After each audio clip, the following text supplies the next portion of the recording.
Breaking news! There is a new human virus. It's called the fridges. It makes fridges sick and it blows them up, gives them colds, and they spread all over the country. Whatever, I repeat, do not open your fridge or buy a new one. I repeat, use a freezer instead.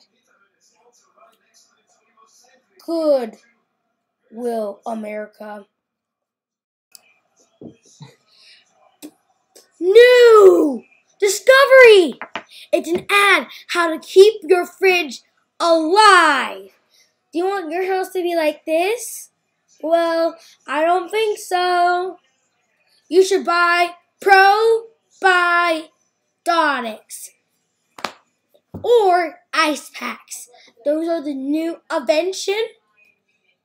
The virus has been contained. Good job, U.S. And call 999-999-999-8765. I don't even know what's the number because I'm a child. So who cares? Good bless America.